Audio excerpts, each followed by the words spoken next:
विभिन्न माध्यमों में ध्वनि की चाल।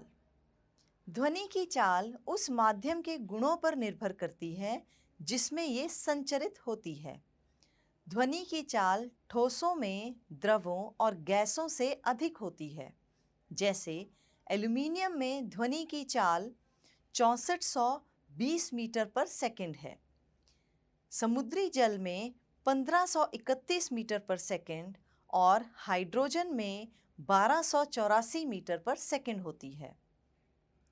ध्वनि का परावर्तन। जब ध्वनि किसी माध्यम से गुजरकर किसी ठोस या द्रव की सतह से टकराकर वहां से परावर्तित हो जाती है, उसे ध्वनि का परावर्तन कहते हैं। यह परावर्तन नियमों का पालन करता है। पहले नियम के अनुसार आपाती कोण और परावर्ती कोण बराबर होते हैं। आइए इसे एक क्रिया द्वारा समझें। दो एक जैसे पाइप लीजिए, इन्हें दीवार के निकट किसी मेज पर लगाएं। एक पाइप के खुले सिरे के पास एक घड़ी रखिए तथा दूसरे पाइप की स्थिति इस प्रकार रखें कि आपको घड़ी की ध्वनि अच्छी प्रकार स्पष्ट रूप से सुनाई दे। हम देखेंगे कि आपाती कोण और परावर्तित कोण बराबर हैं। दूसरा नियम बताता है कि आपाती ध्वनि की दिशा परावर्ती ध्वनि की दिशा और लंब एक ही तल में होते हैं। एक दाईं ओर की पाइप को ऊर्ध्वाधर दिशा में थोड़ी सी ऊंचाई तक उठाइए और अब घड़ी की आवाज सुनाई नहीं देती। ये इसलिए क्योंकि परावर्ती ध्वनि का तल बदल गया है। प्रतिध्वनि और अनुरणन। प्रतिध्वनि और अनुरणन। यदि किसी परावर्तक वस्तु जैसे किसी इमारत अथवा पहाड़ के निकट यदि आप जोर से ताली बजाएं तो आपको कुछ समय पश्चात वही ध्वनि फिर से सुनाई देती है। इसे प्रतिध्वनि कहते हैं। स्पष्ट प्रतिध्वनि सुनने के लिए मूल ध्वनि तथा परावर्तित ध्वनि के बीच कम से कम 0.1 सेकंड का समय अंतराल अवश्य होना चाहिए।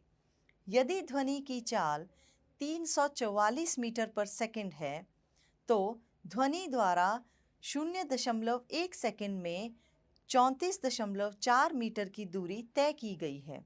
इसलिए स्पष्ट प्रतिध्वनि सुनने के लिए अवरोधक की ध्वनि स्रोत से न्यूनतम दूरी ध्वनि द्वारा तय की गई कुल दूरी की आधी अर्थात 17.2 मीटर अवश्य होनी चाहिए। यदि ध्वनि स्रोत और अवरोधक में दूरी 17.2 मीटर से कम हो तो ध्वनि उत्पन्न होने के पश्चात बार बार सुनाई देती है। यह बार बार परावर्तन जिसके कारण ध्वनि निरंतर बनी रहती है, इसे अनुरणन कहते हैं। किसी बड़े हॉल में उत्पन्न होने के बाद ध्वनि दीवारों, छतों और फर्श से बार बार परावर्तन के कारण काफी समय तक बनी रहती है, जब तक यह इतनी धीमी ना हो जाए कि यह सुनाई ही ना दे। यहाँ से यह पता चलता है कि अनुरणन में परावर्तन बार बार होता है, यद्यपि प्रतिध्वनि में एक बार परावर्तन होता है। किसी सभा भवन में या बड़े हॉल में अत्यधिक अनुरणन अत्यंत अवांछनीय है। इसको कम करने के लिए सभा भवन की छतों तथा दीवारों पर ध्वनि अवशोषक पदार्थों जैसे संपीड़ित फाइबर बोर्ड, खुरदरे प्लास्टर अथवा पर्दे का उपयोग किया जाता है। ध्वनि के बहुल परावर्तन के उपयोग।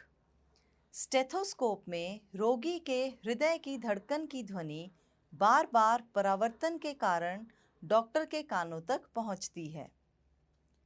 मेगाफोन में एक नली का आगे का खुला भाग शंक्वाकार होता है। यह स्रोत से उत्पन्न होने वाली ध्वनि तरंगों को बार बार परावर्तित करके श्रोताओं की ओर आगे की दिशा में भेज देता है। कॉन्सर्ट हॉल, सम्मेलन कक्षों तथा सिनेमा हॉल की छतें वक्राकार बनाई जाती हैं। जिससे कि परावर्तन के पश्चात ध्वनि हॉल के सभी भागों में पहुंच जाए। श्रव्यता का परिसर।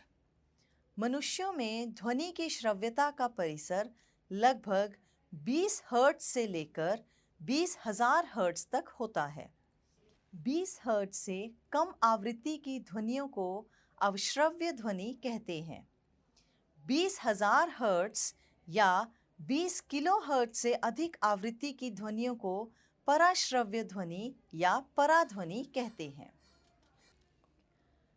पराध्वनि के अनुप्रयोग।